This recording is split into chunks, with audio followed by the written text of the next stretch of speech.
सुन तो सही जहां में है तेरा फसाना क्या। मैं हूं सानिया गुल और लाई हूं आपके लिए ढेरों फुलझड़ियां। पाकिस्तानी सिंगर जवाद अहमद ने भारतीय किसानों की हमदर्दी में एक सुरीला गीत गाया है, आप भी सुनिए।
वो लोग किसानों की रक्षा का ढिंढोरा पीट रहे हैं, लेकिन दरअसल वे किसानों को अनेक बंधनों में जकड़कर रखना चाहते हैं। वो लोग बिचौलियों का साथ दे रहे हैं। वो लोग किसानों की कमाई को बीच में लूटने वालों का साथ दे रहे हैं। किसान औरतें, मर्द और बच्चे अपना जायज हक मांगने के लिए दिल्ली की सड़कों पर निकल आए हैं, मगर मोदी जी इन जिंदा इंसानों के एहतजाज से दामन बचाकर मरने वालों को सलाम पेश करने के लिए नेशनल वार मेमोरियल चले आए। आप भी देखिए।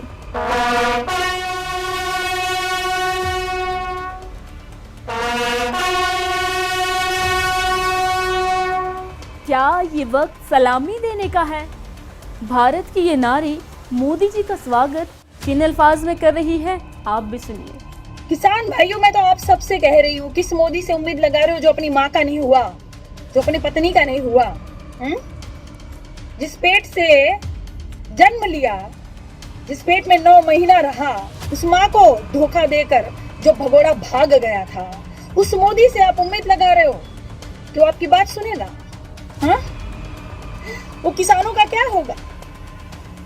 इसलिए मैं कह रही हूँ कि देश का सबसे शक्तिशाली किसान से लड़ रहा है कायर प्रधानमंत्री मोदी।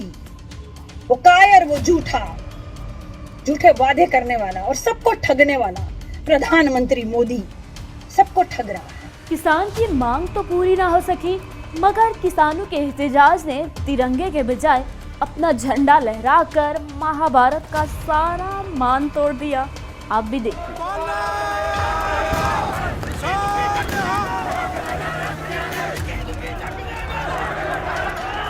मोदी सरकार की पुलिस एक कदम पीछे हटने को तैयार नहीं, लेकिन किसान इत्तेहाद भी लश्कर कशी में मोदी सरकार से 10 हाथ आगे हैं। किसानों के ये घोड़े सवार और तिरछी टोपी वाले ये बर्ची बरदार मोदी जी को मुंह छुपाने पर क्यों मजबूर कर रहे हैं? ये जो रोज चल रहा है किसके खिलाफ चल रहा है, किसके लिए है?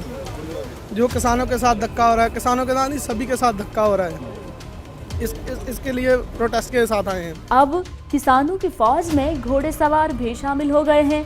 लगता है घमसान की जंग छिड़ने वाली है। ਅਸੀਂ ਪੰਜਾਬ ਦੇ ਕਿਸਾਨ ਪਿੱਛੇ ਨਹੀਂ ਹਟਾਂਗੇ, ਭਾਵੇਂ ਜੋ ਮਰਜੀ। ਅਸੀਂ ਤਾਂ ਬਾਬੇ ਦੀਪ ਸਿੰਘ ਵਾਂਗੂ ਤਲੀ कभी तो शीश रख के आए हैं। किसान की मांगे पूरी ना करना और काले कानून को ना बदलना हठधर्मी नहीं तो क्या है। आप भी देखिए मोदी जी क्या कहते हैं। ऐसे लोगों से सावधान रहें जिन्होंने दशकों तक देश पर राज किया और जो आज किसानों से झूठ बोल रहे हैं। मैं आप सबको कह दूं, वो जो जूता आपने भिगो के रखा था वो याद है ना? वही जूता इस बार इनको गिफ्ट में देना है। ये जो मैया भैया करने आएंगे ना, सिर्फ वोट के दिन, चुनाव के दिन आएंगे, प्रचार करने आएंगे। आपके सुख दुख के साथी इनको बनना चाहिए था, नेताओं को। तब ये बिल में ढुक गए थे, छुप गए थे, भगोड़े बन के भाग गए थे, मुंह छुपा के कहीं गुफाओं में घुस गए थे। तभी आपकी मदद के लिए बिल्कुल आगे नहीं आए। तो अब इनकी मदद के लिए आपको भी आगे नहीं आना है। मोदी जी किसानों की मन की बात कहने के बजाय अपने मन की बात कहने के लिए टीवी पर आ जाते हैं। कहते हैं अब की बार मोदी सरकार। अब की बार, और 3-4 दिन से तो मैं सुन रहा हूँ, अब की बार 300 पार। मोदी जी ने यही नारा अमेरिका में लगाया। अब की बार ट्रम्प सरकार। अगली बार ट्रम्प सरकार। और बेचारे ट्रम्प सरकार को अपनी सरकार छोड़कर भागना पड़ा। लगता है पूरी दुनिया मोदी जी की 56 इंच छाती से डरती है, मगर एक नारी सब पर भारी। और शायद ये नारी मोदी जी को सियासत से निकाल कर ही दम लेगी। आप भी देखिए ये नारी कौन है। अब देखिए ना, मैं सिर्फ इतना ही कहना चाहती हूँ कि जो अनाज खाता है वो सब अन्नदाता के साथ है, वो सब किसानों के साथ है। लेकिन जो गोबर और कीचड़ खाते हैं ना, सुअर, वो सब सरकार के साथ है, सब मोदी के साथ है। भारत की इस नारी का नाम है काजल निषाद, जो शायद कभी कश्मीरियों की आवाज़ भी बन जाए, क्योंकि दुनिया के बाकी सारे चौकीदार तो सो गए हैं, बस एक जाग रहा है। मगर कब तक? आखिर एक न एक दिन उसे भी नींद आ ही जाएगी। भारत सरकार ने मुसलमानों, ईसाइयों और सिखों को इस साल भारत से मार भगाने की धमकी दे दी है और वो अपनी धमकी पर कायम है। कहते हैं कि निकाल कर ही दम लेंगे। 31 December 2021 is the last date for Christian and Islam इस दिस कंट्री। हमने तय किया है 31 दिसंबर 2021 से पहले हम भारत में इस्लाम और ईसाईयत को खत्म करेंगे। ये हमारा संकल्प है। आरएसएस के हुक्म पर मोदी जी ने कश्मीर में लंबा कर्फ्यू लगा दिया, जो अब तक जारी है। कश्मीर में होने वाले मुकम्मल सीज का जो अगस्त 5 2019 से जो मुसलसल एक कर्फ्यू और बंदिश का जो सिलसिला चल रहा है, 525 दिन मुकम्मल होने पर मैं ये बात अर्ज करूं कि देखिए 73 साल से कश्मीर के लोगों ने बेइंतहा जुल्म और तशद्दुद बर्दाश्त किया है, टॉलरेट किया है। लेकिन इसमें पॉजिटिव पहलू 525 दिन का ये है कि पिछले 525 दिन में कश्मीर में होने वाले मुजालम और कश्मीर इशू को जो दुनिया सारी में जो एक्सपोजर मिला है वो पिछले 73 साल में नहीं मिला। और मैं आपको ये यकीन दहानी कराता हूँ कि हर गुजरने वाला दिन कश्मीर को उसकी आज़ादी के करीब तरीन ले जा रहा है। और इंशाअल्लाह बहुत जल्द हम आप सभी कश्मीर को आज़ाद देखेंगे। और मोदी जी के हुक्म पर अमित शाह किसानों को सड़कों पर ले आए, जो अब तक सड़कों पर ही बैठे हैं।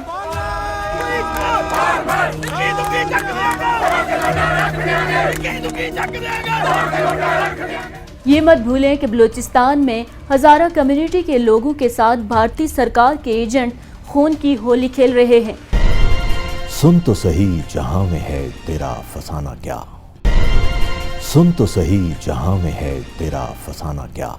अमेरिका में आबाद पाकिस्तानी गुलकारा यास्मीन रशीद ने कोरोना को मार भगाया और अपनी आवाज से दुनिया को जगमगा दिया।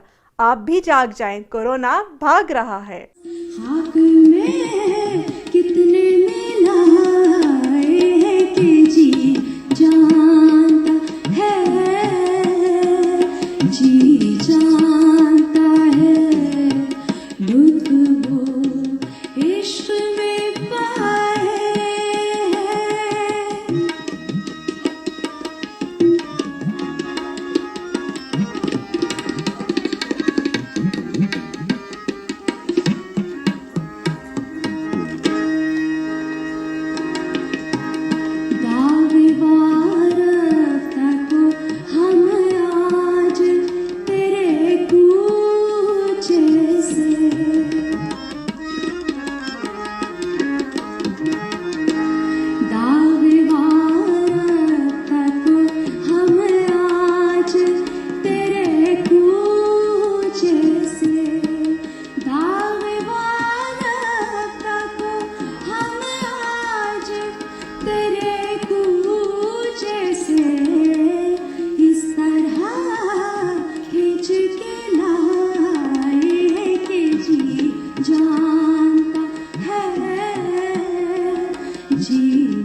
शुक्रिया यास्मीन रशीद। जहाँ रहें आबाद रहें। हर इंसान को अपने चैम्बर में बैठना बड़ा ही अच्छा लगता है, लेकिन हमारा तो कोई चैम्बर ही नहीं है। चले फिर हम चैम्बर्स ऑफ कॉमर्स के चैम्बर में चलते हैं, जहां पर प्रेसिडेंट बैठे हैं और 1 साल तक बैठे ही रहेंगे। चैम्बर ऑफ कॉमर्स हर लिहाज से बिजनेसमैन को फैसिलिटेट करता है, कंपनीज़ को फैसिलिटेट करता है, जिसमें हमारी लिएज़ॉन रहती है गवर्नमेंट के साथ बेस्ड ऑन पॉलिसीज़, हमारी कोऑर्डिनेशन रहती है सारे फॉरेन मिशंस के साथ लोकली एंड अब्रॉड। हम कोशिश करते हैं कि जितने हमारे बिजनेसमैन हैं यहाँ पे उनके वीज़ा प्रोसेस उसमें हम हेल्प करते हैं, उनके वीज़ा एप्लीकेशंस को हम यहाँ पे सपोर्ट करते हैं by giving them a visa recommendation letter. उसके अलावा जितने सेमिनार्स होते हैं जिसमें एग्जीबिशंस होते हैं वो हम करवाते हैं through Islamabad Chamber of Commerce. जो कनेक्टिविटी है बिज़नेस की लोकल, डोमेस्टिक एंड ग्लोबली, इसमें B2B and B2C both of them are supported and mediated through Islamabad Chamber of Commerce. हमारे कारोबार में हमें ये सहूलत रहती है कि हमें किसी किस्म की भी कोई प्रॉब्लम आती है रिगार्डिंग FBR टैक्सेस के हवाले से, रिगार्डिंग मार्केट डेवलपमेंट CDA से, और कोई इलेक्ट्रिक के प्रॉब्लम्स आती हैं जो आइस्को के हवाले से है, तो ये इस्लामाबाद चैम्बर ऑफ कॉमर्स एक ब्रिज का काम करता है और हम लोगों को जो है उन अफसरान के साथ हमारी मुलाकात करवाता है और हमारे जितने भी मसाइल हैं बड़े खुश असलूबी के साथ वो हल हो जाते हैं। हम अगर पाकिस्तान का बायलैटरल ट्रेड देखें between UAE and Pakistan collectively 14 billion के करीब होगा, और अगर हम इंडिया का देखें 75 बिलियन के करीब है। तो ये डेफिसिट कहाँ पे आ रहा है, ये गैप क्यों है? ये गैप इसलिए है कि हमारे पाकिस्तानी कंपनीज़ को अनफॉर्चुनेटली उन प्लेटफॉर्म्स के ऊपर वो रिप्रेजेंटेशन नहीं मिल रही, ना हमारे लिए कोई लॉबिंग कर रहा है। तो हम इंशाल्लाह इस्लामाबाद चैम्बर ऑफ कॉमर्स के थ्रू ये चीज़ कम करवाने की कोशिश करेंगे कि एटलीस्ट हम इस टेन्योर में मेक श्योर करेंगे हमारी एक्सपोर्ट इंक्रीज़ हो। हम UAE एम्बेसडर के through with the president of chamber of commerce UAE एक इवेंट करेंगे वहाँ पर, जिसमें हम अपने टॉप प्लेयर्स को लेके जाएंगे, चाहे वो सियालकोट के हों या फैसलाबाद के हों। इट्स इररेलेवेंट, हम सिर्फ इस्लामाबाद की बात नहीं कर रहे, हम ओवरऑल पाकिस्तान की बेहतरी की बात कर रहे हैं। इनकी बातों से तो लगता है कि अगर सरकार तमाम स्पीड ब्रेकर्स हटा दे तो सारी इंडस्ट्रीज चल पड़ेंगी, मुल्क भी खुशहाल हो जाएगा। लेकिन फिर हमारी ब्यूरोक्रेसी का क्या होगा? सबसे बड़ा तो मसाइल जो है CDA के मसाइल, ठीक है, और बाकी भी महकमे हमें इवन कुछ लोगों को नैब भी हरास करता है। Working very proactively with CDA, working proactively with RDA और जितने भी डिफरेंट इंस्टीट्यूशन, चाहे वो ASCO हो, चाहे वो हमारे NAFTA हो, जितने भी इदारे हैं हम उनके साथ बहुत क्लोजली काम कर रहे हैं। CDA से बहुत मसाइल हैं, CDA में कोई काम बग़ैर कुछ लिए दिए नहीं होता। करप्शन तो देखें आई थिंक हर जगह होती है, हर मुल्क में होती है, हमें भी वही फेस करनी पड़ रही है। आई थिंक इसको मिटिगेट करने का जो सबसे आसान तरीका है कि हम चीज़ों को ऑनलाइन कर लें, ई-कॉमर्स की तरफ आएँ, डिजिटाइजेशन की तरफ आएँ। हुकूमत भी चल पड़ेगी, मुल्क भी तरक्की करेगा, लेकिन ब्यूरोक्रेसी बेसाखियों पर आ जाएगी। अभी एक हमारी दोस्त की इंडस्ट्री बंद की है उन्होंने 12-13 दिन अंडर द प्रीटेक्स्ट के जी ये नॉन कन्फर्मिंग यूज़ हो रहा है। तो वो बेचारे कहते रह गए कि जी आप जो पैसे लेने हैं आप हमें कन्फर्म कर दें, ट्रेड चेंज कर दें, लेकिन फैक्ट्री तो ना हमारी बंद कर दें। बट वो 13 दिन बंद करके उनको एक नुकसान पहुँचाया गया। एक्सपोर्ट ओरिएंटेड वो फैक्ट्री थी, एक्सपोर्ट में नुकसान हुआ और मुल्क की बदनामी अलग हो। चैम्बर ऑफ कॉमर्स के नॉट टेक एग्जीक्यूटिव डिसीजंस, वो मिनिस्ट्रीज कर सकती हैं। तो हम लॉबिंग तो भरपूर करते हैं, लेकिन उस लॉबिंग का आगे एंड रिजल्ट ये होना चाहिए कि मिनिस्ट्री शुड इमीडिएटली से कि यस वी एक्सेप्ट दिस। आपको बहुत वैलिड पॉइंट है। इस मुल्क में अब फॉर ग्रांटेड हो गया कि जी कुछ ना कुछ दिए बगैर कोई काम नहीं चलता। पाकिस्तान के मशहूर सहाफ़ी फैसल अजीज़ कहते हैं कि हिंदुओं की सबसे कदीम इबादत गाह पाकिस्तान में है, जहां पर हिंदुओं के बड़े बड़े गुनाह माफ़ हो जाते हैं। मगर शायद मोदी जी को वीज़ा नहीं मिला और वो ज़ियारत से महरूम रह गए। मगर आप तो देख सकते हैं, ये कहते हैं कि कई लाख साल पुरानी जगह है और तमाम जितने भी हिंदू भगवान रहे हैं उनके यहाँ पे चिल्ले हुए हैं, उनकी यहाँ हाजिरी हुई है, उसके बाद ये सिस्टम आगे चला। मेरे साथ मौजूद हैं, इस सारे इंतजाम को देखते हैं, सारे मामला को देखते हैं। आपका नाम क्या है? मेरा नाम है महाराज गोपाल। ये कितने साल पुरानी है? ये तकरीबन 32 लाख साल पुरानी है। 32 लाख साल पुरानी, सतयुग से शुरुआत से।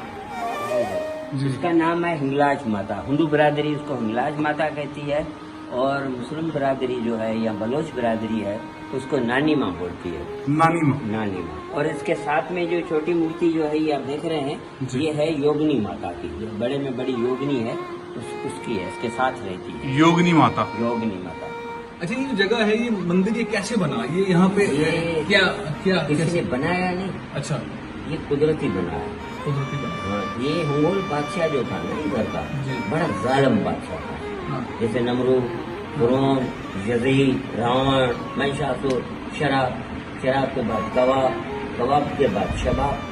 तो जो रस्सी औरतें देखती थी तो अय्याशी के लिए जबरदस्ती उठा के ले जाते थे। हिंगलाज माता के स्थान जाने के लिए आपको मकरान कोस्टल हाईवे लेना पड़ेगा, जिसका रोड निहायत ही शानदार बना हुआ है। और जब आप इस पे गाड़ी चला रहे होंगे तो आपके सीधे और उल्टे हाथ दोनों ही तरफ आपको हसीन पहाड़ियां नजर आएंगी, जिससे आपका सफर और भी खूबसूरत हो जाएगा। बात चली थी मंदिर से, जिसे ख़त्म करते हैं इस्लामाबाद की तारीखी मस्जिद पर, जो आज भी महकमा आसार कदीमा की निगाहों से ओझल है। इस्लामाबाद के बारे में कहा जाता है कि ये बिल्कुल जदीद शहर है जहाँ पे पुराने आसार नहीं हैं। तो अभी लेकिन एक मस्जिद जहाँ पे बरामद हुई है जो कि 500 साल पुरानी है, शेरशाह सूरी के दौर की है। तो इसके बारे में थोड़ी तफसील बताइएगा कि ये आपने कैसे अंदाज़ा लगाया कि ये इतनी पुरानी है।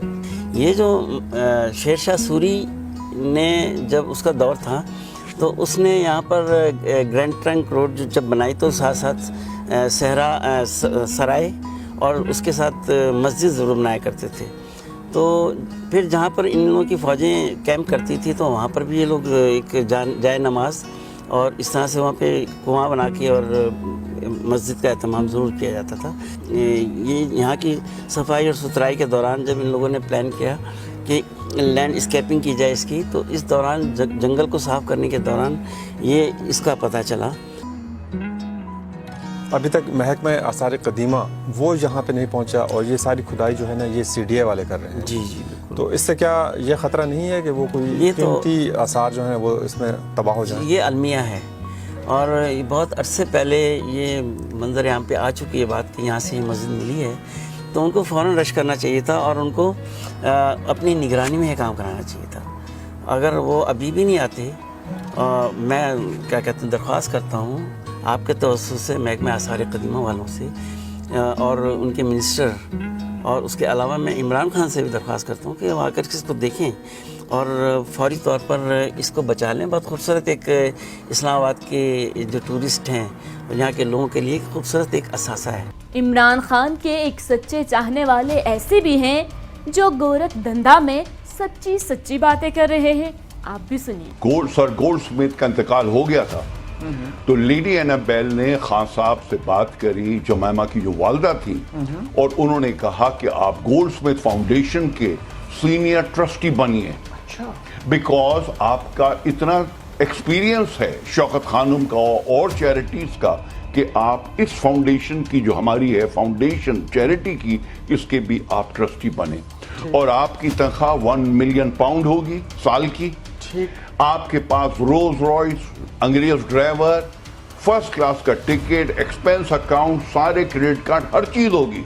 खान साहब को ऑफर ये खान साहब को, खान साहब ने बोला कि मैं एक अटैची केस लेकर आया हूं, मेरा वजन बड़ा मत करो, जब मुझे जाना होगा तो ये अटैची केस उठा के मैं चला जाऊंगा। और फिर इससे बाद जब इनकी शादी खत्म होती है, लेडी एनाबेल जिंदा हैं, खान साहब से उन्होंने प्रपोजिशन दी कि आप मेरे ग्रैंड चिल्ड्रन के बाप हैं। मालूम नहीं कितना मिलियन, कई मिलियन पाउंड्स है। जी हाँ, जी हाँ, बिकॉज जमाइमा की बहुत बड़ी एसेट थी। आपको मालूम है इस मुल्क में लॉ है कि जब भी कोई डिवोर्स होती है तो उसमें 50-50 बांटा जाता है। True. तो खान साहब के शेयर के अंदर कोई 100 मिलियन पाउंड आना था, वो भी इन्होंने छोड़ दिया। जनाब एक आना नहीं लिया, छोड़ने की नहीं है बात, एक आना नहीं लिया। ये इतना खुददार आदमी है, इसको नहीं है जरूरत, इसको अल्लाह ताला ने सब कुछ दिया हुआ है। वो एक इंसान जो है इमरान खान, मानिए मेरी बात, ये अल्लाह ताला का भेजा हुआ, हमें एक डिस्गाइज के अंदर फरिश्ता भेजा अल्लाह ताला ने। दरोग बरगर्दने रावी, काश हम भी कोई गोरख धंधा कर रहे होते, क्योंकि ये धंधा हमें भी कुछ अच्छा लगा है। सुन तो सही जहां में है तेरा फसाना क्या, सुन तो सही जहां में है तेरा फसाना क्या। जगजीत सिंह तो चले गए, चित्रा जी को भी यही भूल गए, लेकिन दौलत और शोहरत के साथ वो कागज की कश्ती और वो बारिश का पानी भी भूल गए। जरा सुनिए दो फनकारों के दिलों की ये भीगी भीगी आवाज।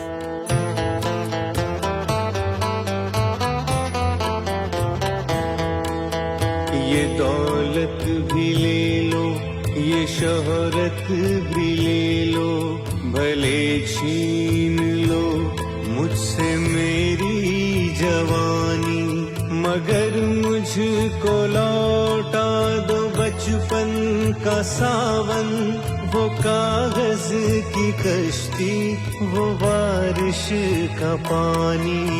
ये दौलत भी ले लो, ये शोहरत भी ले लो, भले छीन लो मुझसे मेरी जवानी, मगर मुझको लौटा दो बचपन का सावन, वो कागज की कश्ती, वो बारिश का पानी, वो कागज की कश्ती, वो बारिश का पानी।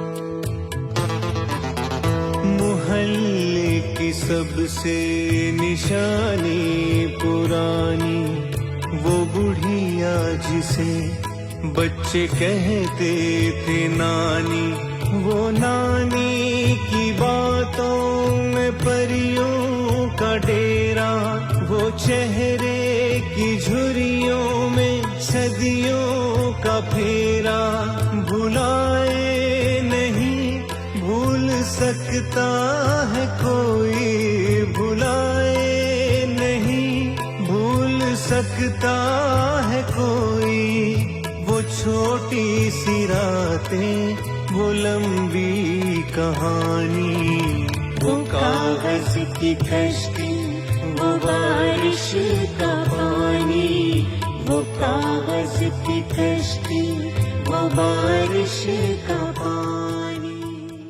भारत में गौ माता का अमृत धारा अब अद्वियात में मिलाकर पूरी दुनिया को पिलाया जा रहा है। नाज़रीन, भारत में नरेंद्र मोदी के इक़्तिदार संभालने के बाद आम भारतीयों को हिंदू मजहब के नाम पर जिस तरह गुमराह करके जहालत के अंधेरों में उतारा जा रहा है, इसका अंदाज़ा मजहबी जुनूनियों की जानिब से गाय के गोबर को खाने में इस्तेमाल करने और इसका पेशाब पीने से तो पहले ही हो रहा था।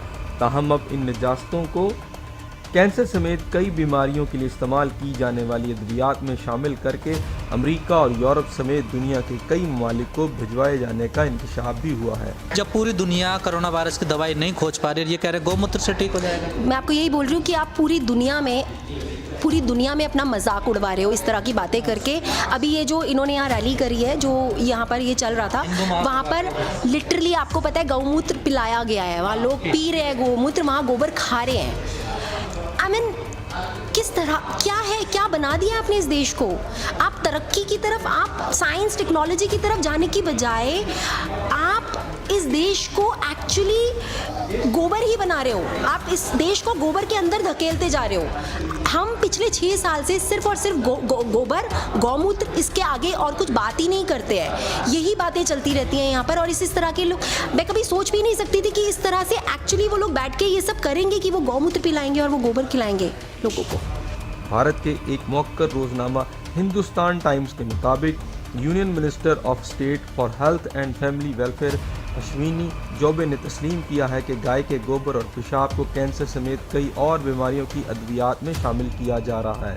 स्वास्थ्य मंत्रालय में 3 प्रकार की योजनाएं कैंसर के लिए है और कैंसर के लिए राष्ट्रीय आरोग्य निधि से भी और अलग से हेल्थ डिपार्टमेंट में कैंसर के लिए फंड है।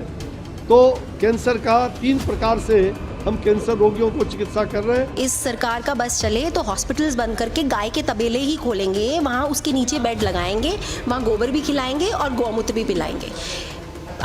मुझे सचमुच कभी कभी लगता है कि हम शायद हमारा देश बहुत गलत हाथों में आ गया है और अगर हम जल्दी ही इन हाथों से नहीं निकले ना तो ये जो बचा कुचा देश है वो भी बर्बाद। सभी जानते हैं कि गौ के मूत्र से कई प्रकार की दवाइयाँ आज तैयार होती है। आपकी नाक के नीचे सब कुछ हो रहा है, आप उन लोगों को कुछ नहीं बोलते हैं, क्योंकि आप खुद उसी चीज़ में विश्वास रखते हैं। आपने अपने पार्लियामेंट में साधु संत बिठा रखे हैं। जब सरकार ही साधु संतों से चल रही है, वहाँ कोई एजुकेटेड इंसान है ही नहीं, तो आप यही चीज़ें उम्मीद करेंगे, आप आगे भी यही सब चीज़ें होती रहेंगी।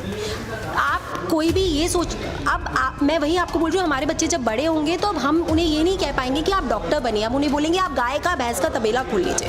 कोई दीवाना कहता है, कोई पागल समझता है, मगर समझने वाले सब समझते हैं कि ये दीवाने नहीं हैं, बल्कि इन्होंने सोशल मीडिया पर सबको दीवाना बना रखा है।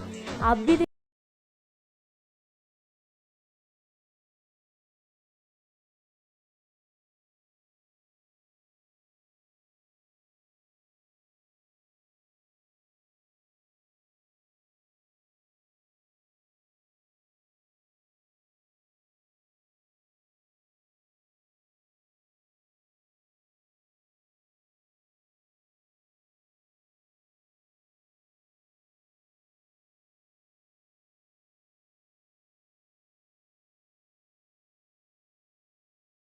ये दीवानों की दीवानगी थी या सोशल मीडिया की हैरानगी, फैसला आप पर छोड़ती हूँ। अब मैं अस्मा खान को चंद हसीनों की तस्वीरें दिखाता हूँ। मुझसे भी ज्यादा हसीन? जी हाँ। अच्छा, तो फिर दिखाओ। तो क्या ये सब मुकाबले हुस्न में हिस्सा ले रही हैं? नहीं, ये फिनलैंड की वज़ीर आज़म, वज़ीर दाखिला और वज़ीर तालीम है। ये फिनलैंड, तो क्या हमारी फनलैंड में कोई भी हसीना नहीं है? वो फिनलैंड और हमारे पास फनलैंड है। ये तो सब हमारी वालियाँ हैं। कम से कम खाते पीते घराने की तो लगती हैं। माशाल्लाह, चेहरे पे क्या सियासी नूर आया है। 4 उज़्बेक बहन भाइयों को जुनून की हद तक हिंदी गीत गाने का शौक है और ये शौक उनकी सांसों में रच बस गया है। आप भी सुने और बताएं कि आपको उनका ये गीत कैसा लगा। ये रात भीगी भीगी, ये मस्त फिजाएं, उठा धीरे धीरे वो चांद प्यारा प्यारा।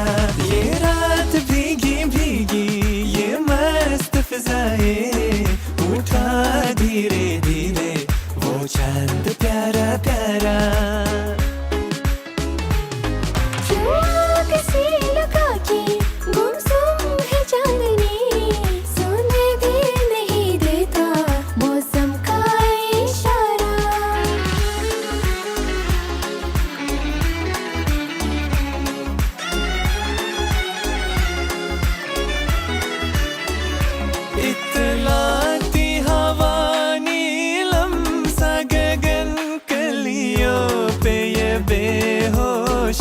की नमी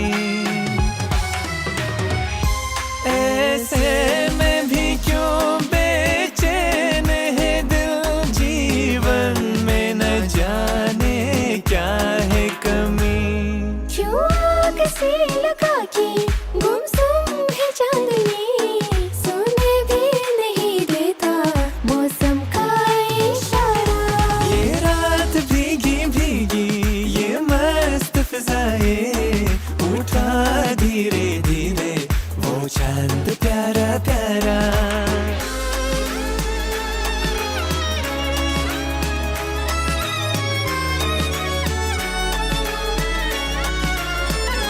जो दिल के उजाले देना मेरा, दिल ढूंढे से सपने को। इस रात की जगमग में डूबे मैं ढूंढ रही हूँ अपने को। ये रात भीगी भीगी, ये मस्त फिजाएं, उठा धीरे धीरे वो चांद प्यारा प्यारा। क्यों किसी लगा के गुमसुम है चांदनी, सुने भी नहीं देता मौसम का इशारा। ये रात भीगी भीगी, ये मस्त फिजाएं, उठा धीरे धीरे वो चांद प्यारा प्यारा। क्यों किसी लगा के गुमसुम है चांदनी, सुने भी नहीं देता मौसम का इशारा। ये रात भीगी भीगी, ये मस्त फिजाएं, उठा धीरे धीरे वो चांद प्यारा प्यारा। मुझे यकीन है कि ये गीत सुनने के बाद आपका अंग अंग झूम उठा होगा। मज़े की बात यह है कि इनके प्रोड्यूसर और डायरेक्टर इन्हीं के माँ बाप हैं, लिहाजा तबला, सारंगी, गिटार या सितार के लिए इन्हें 12वां खिलाड़ी ढूंढना नहीं पड़ता और बहुत जल्द आप इनके गीत मराठी, तमिल, तेलुगु, पंजाबी और मद्रासी ज़ुबान में भी सुन सकेंगे। आज के प्रोग्राम में जो कुछ आपने देखा उसके मुतालिक हमें अपनी राय देना मत भूलिएगा। अगले प्रोग्राम तक सानिया गुल को दीजिए इजाज़त। अल्लाह हाफिज़। दुनिया भर के सोशल मीडिया, इलेक्ट्रॉनिक मीडिया और यूट्यूब का भी शुक्रिया, जिनके न्यूज़ क्लिप्स की मदद से आज का प्रोग्राम तैयार किया गया।